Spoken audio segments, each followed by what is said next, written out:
alhamdulillahi rabbil alamin wassalatu wassalam ala asyrafil anbiya'i wal mursalin wa ala alihi wa sahbihi ajma'in. Subhanaka la ilma lana illa ma 'allamtana innaka antal alimul hakim. Rabbi shrah li sadri wa yassir li amri wahlul 'uqdatam min lisani yafqahu qawli. Amma ba'd. Alhamdulillah ala nikmatil Islam, alhamdulillah ala nikmatil iman, wa kafa biha min ni'mah. Alhamdulillah, segala puji bagi Allah Subhanahu wa taala yang memberi kita nikmat Islam iman, memberi kita nikmat berupa syariat-syariat yang selalu dan selalu mengatur segala sesuatu yang ada di dalam kehidupan kita agar kita hidup di dunia dalam keadaan yang baik, meninggal pun di alam keabadian kita diperlakukan oleh Allah taala dengan cara yang terbaik. Kita bersyukur kepada Allah Ta'ala karena dipertemukan dengan majelis ini. Kita bersyukur sama Allah Ta'ala karena dipertemukan dengan teman-teman yang sevisi dan juga semisi. Kita bersyukur kepada Allah Ta'ala karena disambungkan dengan para ulama-ulama kita yang memiliki keilmuan-keilmuan penjaga syariatnya Nabi kita Nabi Muhammad Sallallahu Alaihi Wasallam. Kalaupun jenengan menganggap saya guru, pada dasarnya saya itu nggak nganggap jenengan murid.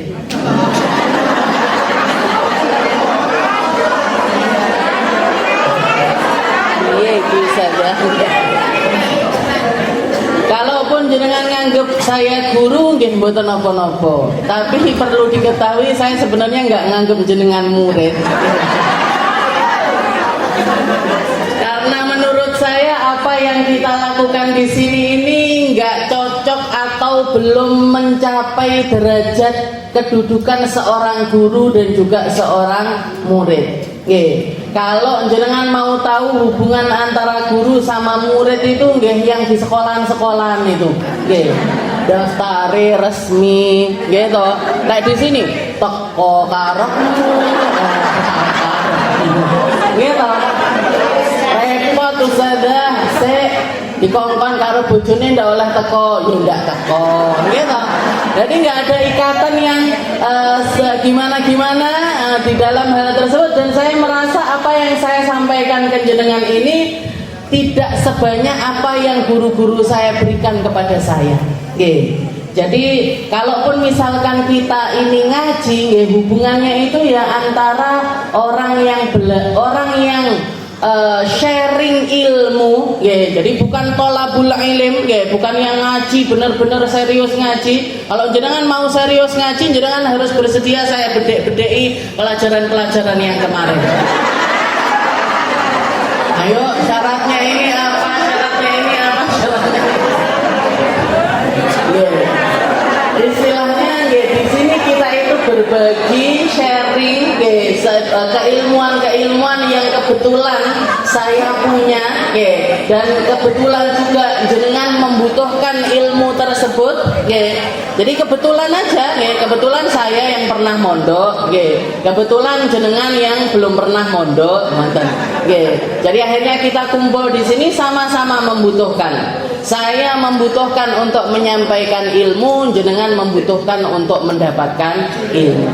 Jadi kalau dianggap sebagai guru, itu masih terlalu jauh sekali. Masih terlalu jauh sekali karena sedikitnya apa yang saya berikan kepada jenengan. Padahal saya bisa ngasih jenengan banyak, itu bisa. Misalkan jenengan mau belajar nahwu, mau belajar shorof, mau belajar faraid, mau belajar ilmu mantik, mau belajar ilmu balaghah, mau belajar ilmu namanya aja kok sulit. Saya kalau jenengan mau mempelajarinya saya bisa ngasih, tapi ternyata saya ditakdirkan sama Allah Ta'ala untuk tidak memberikan hal tersebut. Tidak memberikan hal tersebut maksudnya bukan nggak mau, tapi melihat keadaan, situasi dan kondisi ini kok sepertinya sangat sulit. Saya pernah diwanti-wanti sama guru saya, Habib Segaf Baharun itu. Beliau terkenal sebagai ahli faraid, ahli ilmu mawarith, ahli ilmu tentang pembagian warisan. Dan alhamdulillah saya tutup belajar sama beliau itu sampai selesai. Sampai selesai saya ngaji sama beliau, bahkan istilahnya ya ikut ujiannya, ya ikut tesnya dan lain sebagainya. Jadi istilahnya sudah dianggap sama Habib ini saya mampu untuk mengajarkan ilmu tersebut. Setelah itu beliau wanti-wanti sama saya, Aminah, Nisma, nanti di Tulungagung sebarkan ilmu mawaris, katanya beliau. Sebarkan ilmu tentang warisan. Saya bilang, Beb, saya mau ngajarnya itu, saya mau. Saya diajar ini loh sopo. Yang mau diajarin ilmu mawaris yang jelimetnya kayak gitu itu siapa? Ketawa beliau ya. Oh iya ya, gitu ya. Iya Beb, yang mau diajarin itu siapa? Kalaupun saya masuk pesantren-pesantren, misalkan saya ngajar di pondok-pondok, keilmuan di pondok. Jadi ilmu mawaris itu ilmu tingkat tinggi. Istilahnya anak ke mondok 6 tahun, 7 tahun baru nyampe belajar ilmu tersebut. Nah, kalaupun misalkan saya masuk ke pondok-pondok pesantren, saya temukan pesantren di Tulungagung ini kebanyakan boarding, bukan pondok. Jadi istilahnya paginya tetap sekolah umum, nanti pulangnya ke pondok gitu aja. Jadi keilmuan agama itu nggak jadi prioritas mereka, sehingga nggak nyampe juga untuk diajarin ilmu tersebut. Sampai sekarang saya belum bisa mengamalkan apa yang jadi amanah dari guru saya. Kalau jenengan bersedia monggo. Tapi kayaknya sekali 2 kali pertemuan ditinggal saya. Susah kan jenengan yang ngerti, saya tak nanya aja.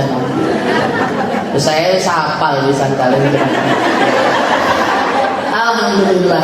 Jadi alhamdulillah ala kulli hal. Atas segala keadaan kita tetap mengucapkan alhamdulillah kepada Allah Subhanahu wa taala. Kalaupun jenengan nganggap saya guru, monggo silahkan, tapi saya enggak tanggung. Istilahnya kalau terjadi apa-apa di dalam maksudnya gini, jenengan ngelihat saya sekarang mungkin bisa berhusnudon kepada saya, bisa menghormati saya, bisa menganggap saya sebagai seseorang yang pantas duduk di tempat yang semacam ini. Kenapa kira-kira? Karena jenengan nggak ngerti aib-aib saya. Karena jenengan nggak tahu buruk-buruknya diri saya.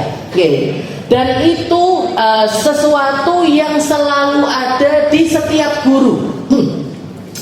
Itu sesuatu yang selalu ada di setiap pengajar. Jenengan nyari pengajar yang sempurna nggak akan pernah ketemu. Nggak akan pernah ketemu.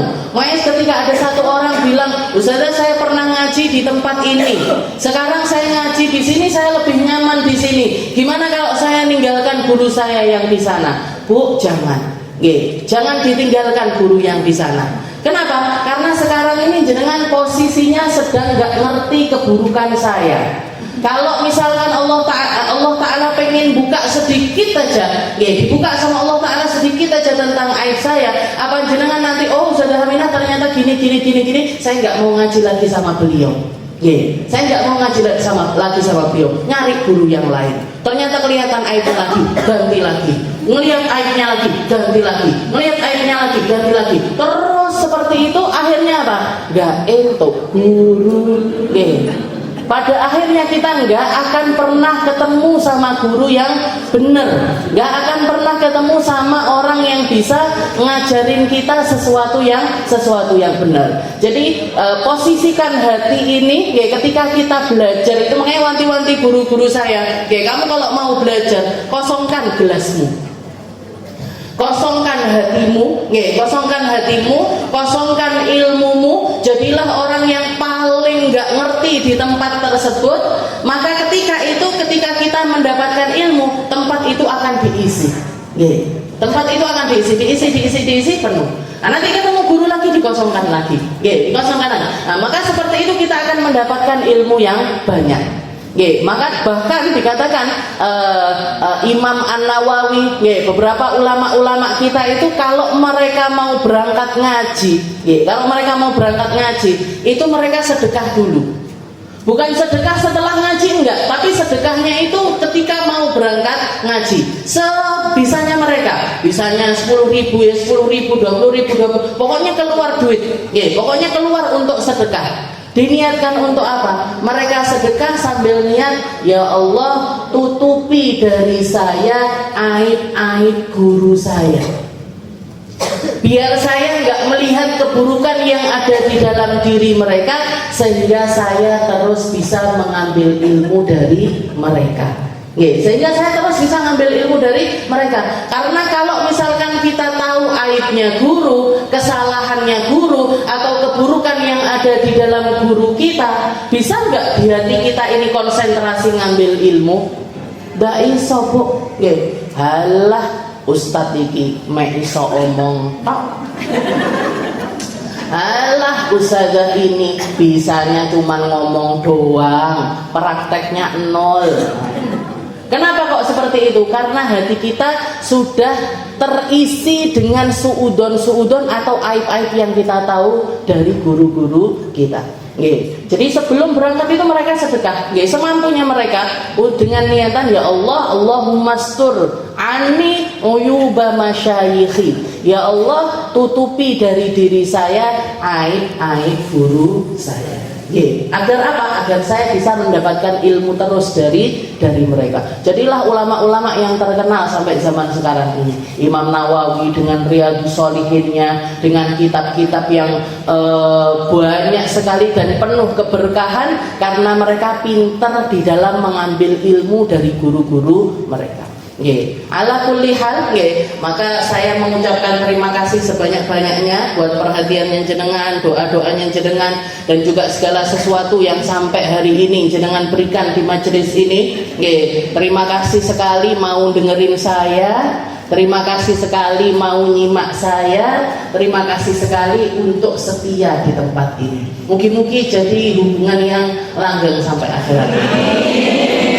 Mugi-mugi jadi sesuatu yang dianggap sama Allah Ta'ala amalan makbulan, amal yang diterima sama Allah Ta'ala, menyelamatkan kita di dunia, menyelamatkan kita di akhirat, menyelamatkan kita di alam kubur kita, menyelamatkan kita sampai masuk ke dalam surganya Allah. Kita lanjutkan ngaji nih. Apa perai ngaji? Apa potong tumpeng? Tumpengnya kok lucu. Alhamdulillah, kita lanjutkan pembahasan kita. Kalau minggu-minggu yang lalu kita bahas tentang berbagai macam perkara yang diharamkan sama Allah Ta'ala untuk orang-orang yang sedang dalam keadaan haid ataupun juga nifas. Orang haid, orang nifas haram melakukan 11 perkara kemarin. Sholat, tawaf, megang mushaf, bawa mushaf, membaca Al-Quran dengan niat membaca, berdiam diri di dalam masjid, puasa, ditalak sama suaminya, melakukan hubungan suami istri, serta yang terakhir adalah at-taharah biniyatit ta'abbud, taharah dengan niat untuk beribadah. Kalau bentuknya saja seperti taharah tapi niatnya bukan untuk taharah, maka di situ nggak ada masalah. Jenengan kebiasaan setiap kali mau tidur wudu, setiap kali mau tidur wes otomatis ini buang air kecil, sikat gigi, habis itu wudu. Nah, tapi nggak ada niatan untuk sholat, nggak ada niatan untuk melaksanakan sholat. Gimana hukumnya? Nggak masalah. Jenengan mandi setiap pagi, mandi sore, mandi, keramas, bahkan kalau misalkan lagi gatel kepalanya keramas, tapi nggak ada niatan untuk membersihkan diri dari haid, untuk kemudian melaksanakan sholat, maka di situ hukum mandinya nggak masalah. Tapi kalau misalkan niatnya mandi ini untuk kemudian beribadah, di situ dari toharohnya sudah haram. Dari dia mandi itu sudah dihukumi haram. Kalau setelah itu dilanjutkan sama wudu, wudunya juga haram. Sholatnya apalagi, masuk masjidnya apalagi, berdiam diri di masjidnya apalagi. Jadi itu akan menjadi keharaman di atas keharaman. Keharaman di atas keharaman. Jadi 11 perkara tersebut yang harus benar-benar kita hati-hati di dalamnya, karena hukumnya adalah haram. Haram ini berarti pelakunya dapat dosa, kalau meninggalkannya dapat pahala. Jadi kalau dilakukan justru malah berdosa. Kelihatannya sholat, kelihatannya beribadah di dalam masjid, kelihatannya berangkat umroh, tapi malah justru dapat dosa. Ketika apa? Ketika beberapa dari pelanggaran ini dilakukan sama hamba tersebut. Makanya yang namanya Islam itu, orang Islam itu istislam. Orang Islam itu ya berserah. Apa yang Allah Ta'ala pengen saya sholat, ya saya sholat. Allah Ta'ala pengen saya nggak sholat, ya pray bisa sholat. Allah Ta'ala pengen saya puasa, ya saya puasa. Ketika Allah Ta'ala nyuruh saya untuk nggak puasa, saya nggak puasa. Nah ini berarti ketaatan yang sebenar-benarnya kepada Allah Subhanahu wa Ta'ala, bukan beribadah dengan hawa nafsu kita. Bukan beribadah karena hawa nafsu kita. Aku pokoknya melek sholat. Pengen sholat tapi kita dalam keadaan nggak boleh sholat, ya jangan sholat, Bu. Nah, kepingin ibadah itu ibadah yang diperbolehkan sama Allah Ta'ala ketika kita diperbolehkan. Ketika kita nggak diperbolehkan, ya jangan sholat. Nah ini yang dimaksud dengan ilmu dulu, baru setelah itu amal. Di dalam Zubat dikatakan orang yang beribadah, orang yang beribadah tanpa dilandasi dengan ilmu, amaluhu mardudatun la tuqbalu. Amalnya sudah pasti ditolak sama Allah Ta'ala. Orang wudu nggak pernah belajar wudunya ditolak. Orang sholat nggak pernah belajar sholatnya ditolak. Dan termasuk ilmu sholat ini, yang terkandung di dalam ilmu sholat ini, ya ilmu toharoh. Yang kemarin kita bahas caranya cebok, caranya orang istihadah seperti apa toharohnya, wudu, mandi. Habis itu yang terakhir adalah ini tadi, tentang abwabu haid, nifas, wal istihadah, tentang haid, nifas. Karena ini sangat berkaitan dengan sholatnya seorang perempuan. Kita sudah selesai tentang haid. Insyaallah kita lanjutkan. Sekarang kita masuk ke dalam kitabus sholat. Tentang bab sholat. Ta'rifus sholat lughatan ad-du'a wa qil ad-du'a bi khair. Sekarang kita masuk di dalam babnya sholat. Masuk di dalam bab sholat. Sebenarnya masih ada tersisa dari ilmu haid ini, tentang istihadah di dalam haid dan juga istihadah di dalam nifas. Tapi sekali lagi saya juga nggak yakin sama jenengan. Jadi kayaknya kok di skip aja, atau mau dipelajari. Tapi sudah yang lalu-lalu sempat saya singgung nih, istihadah di dalam haid sama istihadah di dalam nifas. Dibahas sama mboten? Oke. Kita bahas Jadi istihadah. Kalau kemarin kita sudah bahas tentang larangan-larangan keharaman bagi orang haid dan juga istihadah orang nifas. Sekarang kita mempelajari yang masybuk fi istihadah. Istihadah ini kan di tengah-tengahnya orang haid sama orang suci, gitu. Kalau orang haid berarti dia benar-benar keluar darah. Kalau orang suci berarti darahnya benar-benar berhenti. Tapi istihadah ini adalah keadaan di mana perempuan keluar darah tapi nggak bisa dianggap sebagai haid ataupun juga nifas. Dia keluar darah, tapi darahnya ini nggak masuk kategori haid, juga nggak bisa masuk kategori nifas. Dibilang nifas nggak bisa, kenapa? Karena nggak memenuhi syaratnya nifas. Dianggap haid juga nggak bisa, kenapa? Karena nggak memenuhi syaratnya haid. Nah itu namanya adalah istihadah. Nah istihadah ini terbagi menjadi dua keadaan. Dibagi menjadi dua keadaan. Ada yang namanya orang istihadah muqtadi'ah. Muqtadi'ah ini orang yang pertama kali Ada juga yang mu'tada.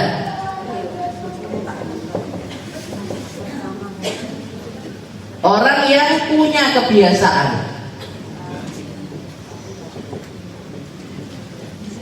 Jadi orang istihadah itu, ada kalanya orang yang perempuan yang pertama kali haid, ada kalanya perempuan yang sudah pernah memiliki kebiasaan haid. Nah ini nanti kita bahas dulu yang mubtadi'ah. Yang mubtadi'ah juga terbagi menjadi dua keadaan. Ada yang mumayyizah, ada yang ghair mumayyizah.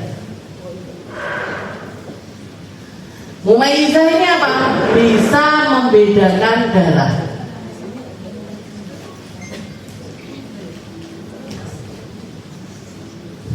Ghairu mumayyizah tidak bisa membedakan.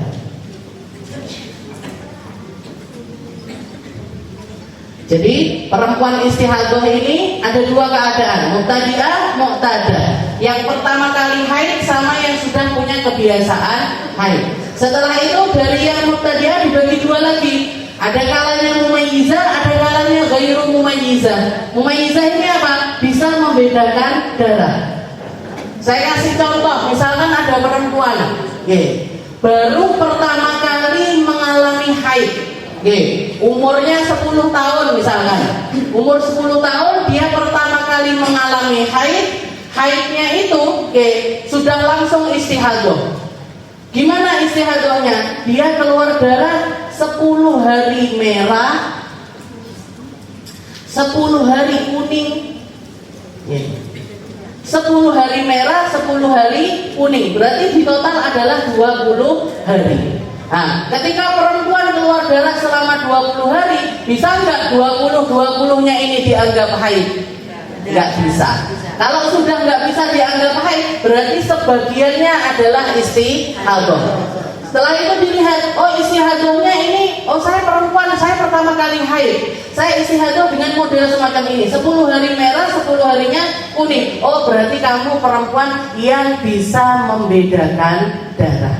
Maka gimana kita menghukuminya? Yang kuat yang haid, yang lemah adalah istihadah. 10 harinya haid, 10 harinya adalah istihadah. Kenapa enggak 15 hari Ustazah? Kenapa kok enggak di 15 hari? Sucinya atau mandi sucinya tetap di hari ke-15. Tapi karena dia melihat ada ternyata kuningnya ini bablas sampai hari ke-20, maka nggak bisa yang 10-10-nya ini tadi dianggap haid semua nggak bisa. Maka karena dilihat ini adalah perempuan yang bisa membedakan darah, maka cara penghukumannya, istilahnya caranya menghukumi orang haid istihadah yang mumayyizah itu adalah yang kuat yang haid, yang lemah yang istihadah. Mau itu keluarnya di awal, mau itu keluarnya di akhir, tetap seperti itu. Bahkan misalkan ini diwalik, yang kuning dulu yang keluar 10 hari, baru setelah itu yang merah keluar 10 hari kedua. Gimana ini? Yang haid yang mana? Yang haid tetap yang merah. Berarti hari ke-15 nggak suci? Nggak boleh. Kalau di hari ke-15 kita melihat darahnya itu justru yang berlanjut yang lebih kuat, maka yang kuat ini dilanjutkan lagi. Sampai ditunggu sampai kapan? Ditunggu sampai berhenti. Berarti nasibnya gimana? Yang 5 hari ini tadi diqodoi sholatnya. Jadi menghukuminya yang merah yang haid, yang kuning yang istihadah. Kenapa kok kuning istihadah? Karena dia lebih lemah daripada merah. Seperti kemarin urutannya hitam, merah, coklat, kuning, keruh. Nah, ini adalah warna-warna yang warna-warna darah sesuai urutannya. Hitam lebih kuat daripada merah, merah lebih kuat daripada coklat, coklat lebih kuat daripada kuning, kuning lebih kuat daripada keruh. Ini caranya menghukumi. Nah sekarang kalau ghairu mumayyizah gimana? Kalau dia perempuan yang pertama kali haid, tapi tidak bisa membedakan darah. Saya keluar darah pertama kali di umur 10 tahun. Berapa hari? 20 hari. Saya keluar darah 20 hari. Gimana warna darahnya? Semuanya hitam, misalkan. Nah, semuanya dari awal saya keluar sampai hari ke-20, semuanya warnanya adalah hitam. Gimana kita menghukuminya? Cara menghukuminya dikembalikan kepada aqallul haid. Paling sedikitnya haid. Berapa paling sedikitnya haid? 24 jam. Atau 1 hari 1 malam. Nah, jadi haidnya dia yang dianggap haid adalah 24 jam. 1 hari pertama, jadi ini 20 hari, 1 harinya ini adalah haid, sisanya adalah istihadah. Istihadahnya berapa hari? 19 hari. 19 harinya adalah istihadah, 1 harinya adalah haid. Kenapa kok seperti itu? Karena dia perempuan yang pertama kali haid, sehingga nggak punya kebiasaan atau belum punya kebiasaan, dan dia tidak bisa membedakan darah, maka cara penghukumannya adalah dikembalikan kepada minimal haid. Dan dikembalikan minimal suci saja, enggak. Karena minimal suci itu 15 hari, tapi nggak ada maksimal suci. Jadi orang itu bisa suci 15 hari, bisa suci 16 hari, bisa suci 20 hari, bahkan bisa suci 2 bulan, 3 bulan, 4 bulan. Nah, kalau siklus haidnya setahun sekali, ya sepanjang tahun dia suci, haidnya cuma sekali. Nah, setiap orang punya siklus beda-beda. Jadi yang dikembalikan adalah ke minimal haid, sisanya semuanya adalah istihadah. Jadi ini kalau nggak bisa membedakan darah, cara menghukuminya seperti ini. Nah, ini yang ghairu mumayyizah, tidak bisa membedakan darah. Sekarang yang muqtadah, paling banyaknya perempuan. Nah, sama juga, ini ada kalanya mumayyizah, ada kalanya ghairu mumayyizah. Ada kalanya bisa membedakan darah. Maka cara menghukuminya gimana? Cara menghukuminya sama. Yang kuat yang haid, yang lemah yang istihadah. Jadi kalaupun jenengan sudah berulang kali haid, tapi kalau darahnya ini bisa dibedakan, darahnya bisa dibedakan, maka yang kuat yang haid, yang lemah adalah istihadah. Saya keluar darah saja. Berapa hari, Bu? Saya keluar darah selama 60 hari misalnya. Saya keluar darah selama 60 hari. Gimana model darahnya gimana? 10 hari hitam, 10 hari merah, 10 hari hitam, 10 hari merah, terus sampai hari ke-60. Sampai hari ke-60 terus seperti itu, gantian hitam, merah, hitam, merah, hitam, merah, hitam, merah. Gimana cara kita membedakan darahnya? Gimana cara kita membedakan darahnya? Yang hitam yang pertama sudah pasti adalah haid. Hitam yang pertama sudah pasti adalah haid. 10 hari yang kedua, yang merah itu sudah pasti adalah istihadah. Setelah itu tapi ini masih 10 hari suci, ini keluar hitam lagi. Gimana ini? Yang 5 hari masih lanjut istihadah, 5 harinya baru haid. 5 harinya baru haid. Setelah itu 5 hari haid, setelah itu nanti yang merah istihadah lagi. Disempurnakan sampai 15 hari terus seperti itu sampai hari ke-60. Yang kuat, yang hitam, yang bisa dijadikan haid, sisanya yang nggak bisa dijadikan haid maka masuk ke dalam istihadah. Yang ini istihadahnya namanya istihadah takmilah litur, menyempurnakan masa suci, karena nggak mungkin perempuan suci lebih dari atau kurang dari 15 hari. Atau yang gampang misalnya jangan, kalau mau tak kasih contoh yang gampang 60 hari tapi 15 hari memang nggak jadi masalah tapi akhirnya nggih. Jadi atau misalkan gini, saya keluar darah Ustazah sama kayak tadi. Oke. Saya keluar darah selama 30 hari. Saya keluar darah selama 30 hari. 5 harinya hitam. 5 harinya merah.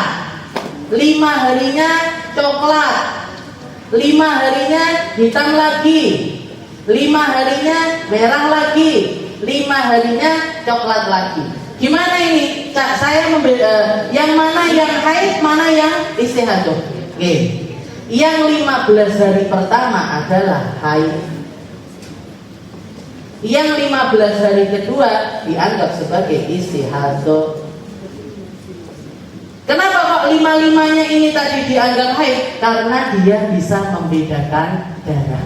Oke. Yang kuat dan yang bisa dianggap sebagai kuat di dalam masa 15 hari, maka dia dianggap sebagai haid. Ini walaupun kuat tapi di luar masa 15 hari, maka tidak bisa dianggap sebagai haid. Nah, dari sini paham ya? Jadi kalau misalkan haidnya itu mumayyizah, bisa dibedakan darahnya, maka patokan hukumnya adalah yang kuat yang haid, yang lemah yang istihadah. Oke, yang kuat yang haid, yang lemah adalah istihadah. Kalau misalkan ghairu mumayyizah gimana? Ghairu mumayyizah ini dia nggak bisa membedakan darah, tapi dia sudah punya kebiasaan haid. Jadi misalkan dia siklus haidnya, siklus haidnya saya itu haidnya biasanya adalah 7 hari. Saya biasa haid 7 hari. Sucinya 23 hari. Ini haid, ini haid, ini suci. Jadi saya biasa haid 7 hari, suci saya adalah 23 hari. Tahu-tahu keluar istihadah. Tahu-tahu keluar istihadah. Berapa hari Bu istihadahnya? Saya keluar istihadah itu 60 hari. 2 bulan berturut-turut saya keluar darah. 2 bulan berturut-turut saya keluar darah. Darahnya seperti apa? Darahnya semuanya merah. Semuanya dari awal sampai hari ke-60 itu semuanya warnanya adalah merah. Gimana kita menghukuminya? Dikembalikan ke kebiasaan haid. 7 harinya adalah haid, 23 harinya suci. 7 hari haid, 23 hari suci. Kenapa kok seperti itu? Karena dia istihadah tapi sudah punya kebiasaan haid dan darahnya ini tidak bisa dibedakan. Kenapa nggak seperti yang ini? 1 hari haid, lanjutannya semuanya adalah istihadah. Nggak bisa, karena dia sudah punya kebiasaan haid. Maka ketika keluar darahnya itu tidak bisa dibedakan, tapi dia sudah punya kebiasaan haid, dikembalikan ke kebiasaan di bulan sebelumnya atau bulan yang paling dekat sama kejadian istihadah ini tadi. Jadi seperti itu. Ini cara menghukumnya. Ada yang pertama kali haid. Kalau yang mumayyizah, tetap yang kuat yang haid, yang lemah istihadah. Kalau ghairu mumayyizah, maka dikembalikan ke minimalnya haid. Sisanya semuanya istihadah. Jadi kalau misalkan ini anak pertama kali haid, dia langsung keluar darah 60 hari. Nggak bisa dibedakan darahnya. Gimana kita menghukumnya? 1 harinya adalah haid, sisanya istihadah. 59 hari istihadahnya. Iya. Kenapa? Karena dia nggak punya kebiasaan atau belum punya kebiasaan. Tapi kalau misalkan sudah punya kebiasaan, ya nggak bisa membedakan darah, dihukuminya adalah dikembalikan ke kebiasaan sebelumnya. Kalau bisa membedakan darah, yang kuat yang haid, yang lemah adalah istihadah. Paham sampai sini? Oke. Insya Allah ya. Insya Allah tenanan apa insya Allah? Oh sudah ada bola.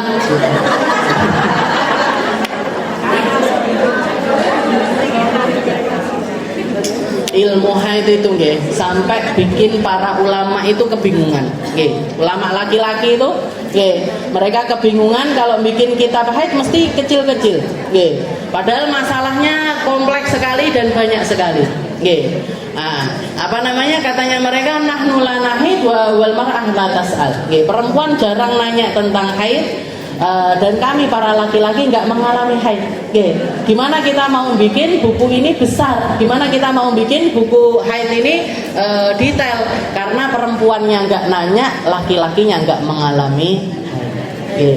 Makanya jenengan semua, saya yakin yang ada di sini ini yang masih mengalami siklus haid itu pasti punya kebiasaan masing-masing. Okay.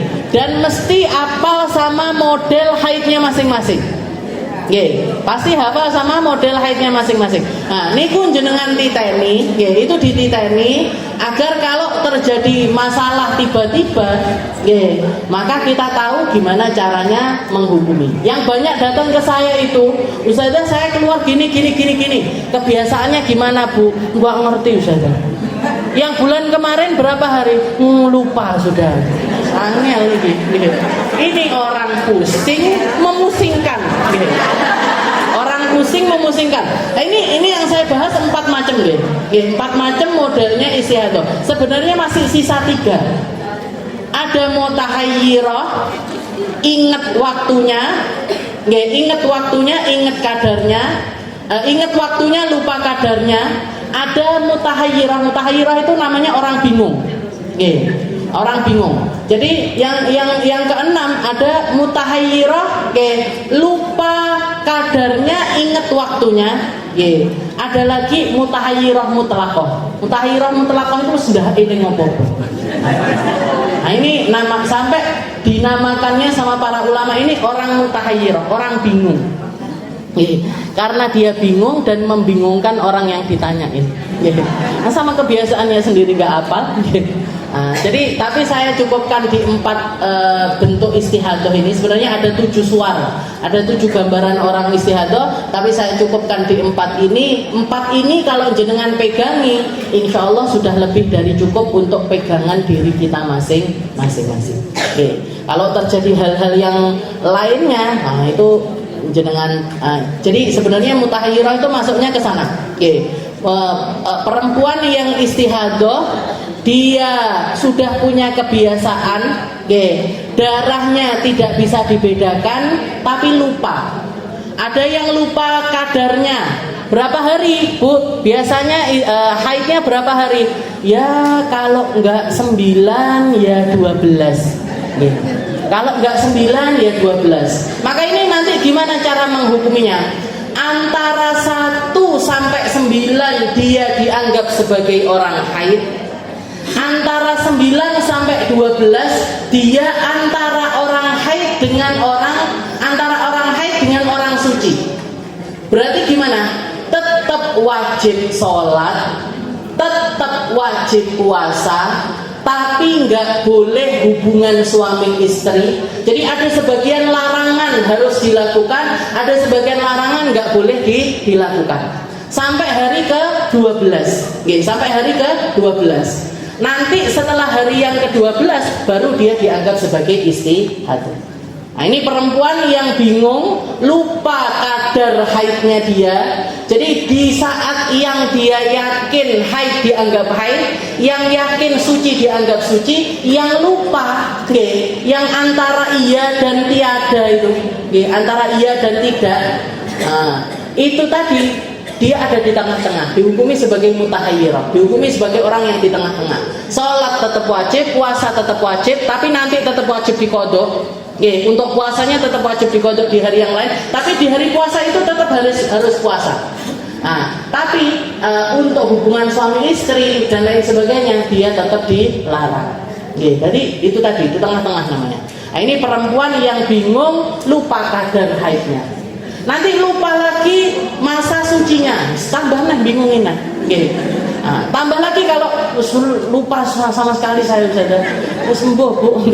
Berarti apa? Setiap kalau yang mutahayyirah mutlaqah itu setiap harinya dia harus tetap sholat dan setiap kali sholat harus mandi. Setiap kali sholat dia harus mandi. Puasa tetap wajib, tapi nanti dikodok di hari yang lainnya. Pokoknya ribet lah istilahnya. Hidupnya orang mutakhirah tuh hidup. Saya doakan jenengan nggak akan masuk ke golongan yang ini. Jadi dikai coba haid istihadah nggak apa-apa, tapi yang normal-normal saja. Nah ini, jadi sebenarnya ada 7 gambaran, tapi yang saya jelaskan 4 aja. Biar beban jenengan nggak besar-besar sekali. Karena sebenarnya setelah ini ada lagi al-mustahadah bin nifas, istihadah di dalam nifas. Ini istihadah di dalam haid. Ada lagi nanti istihadah di dalam nifas. Istihadah di dalam nifas itu, kalau orang istihadah di dalam nifas itu nanti campur antara haid, istihadah sama nifas. Yang bisa dianggap nifas, nifas. Yang bisa dianggap haid, haid. Yang bisa dianggap suci, suci. Jadi campur antara haid, nifas, suci sama istihadah. Seperti itu aja. Saya soalnya nggak yakin sama jenengan. Wes niki mawon. Percaya diri boleh, tapi kalau misalkan dan guru saya Habib Ali Baharun itu kalau misalkan sudah masuk ilmu haid, beliau nggak mau ngajar di masjid, di musola itu nggak mau. Ngajar bareng-bareng seperti ini nggak mau. Katanya beliau ngajinya nanti per kelas. Ngajinya nanti per kelas, kelas 1 sanawi, 1 kelas dulu diajar beliau ilmu haid. Nanti kelas 2 sanawi, kelas 3 sanawi. Jadi per kelas maksimal orang 30, orang 40. Nah itu nanti beliau bisa jelaskan secara detail. Tapi kalau untuk umum seperti ini, itu tadi saya nggak ngerti mana yang paham, mana yang nggak paham. Daripada saya buang-buang waktu, jadi yang selebihnya, pokoknya ini pakemnya orang istihadah. Orang istihadah itu jadi nggak bisa Bu kita, oh saya keluar darah 20 hari, oh 15 harinya haid, sisanya istihadah, nggak bisa. Nggak bisa pakai hukum yang semacam itu nggak bisa. Terus gimana? Dilihat saya orang mana ini? Oh saya orang yang punya kebiasaan haid. Posisikan diri di orang yang punya kebiasaan haid. Terus dilihat darahnya. Oh bisa saya bedakan ini. Ada yang kuat, ada yang lemah. Oh berarti yang kuat yang haid, yang lemah yang istihadah. Berarti saya muqtada mumayyizah. Oh saya nggak bisa bedakan darah ini, darahnya satu warna, atau beda-beda warna tapi nggak bisa dipilah-pilah, satu beda-beda warna nggak bisa dipilah-pilah itu gimana? Misalkan dengan keluar hitam sehari, merah sehari, hitam sehari, merah sehari, hitam sehari, merah sehari, terus sampai hari ke-20. Terus sampai hari ke-20. Jadi selama 20 hari, tapi warnanya itu sehari hitam, sehari merah, sehari hitam, sehari merah, sehari hitam, sehari merah. Ini kan tetap nggak bisa dibedakan darahnya, nggak bisa. Sedino ini haid, sedino nggak bisa. Berarti apa? Tetap masuknya adalah ghairu mumayyizah. Oh saya nggak bisa membedakan darah. Berarti gimana? Dikembalikan ke kebiasaan haid sebelumnya. Oh bulan kemarin saya haid 7 hari. Ya sudah 7 hari haid, sisanya adalah istihadah. Kebiasaan saya 10 hari. Ya sudah 10 hari haid, sisanya adalah istihadah.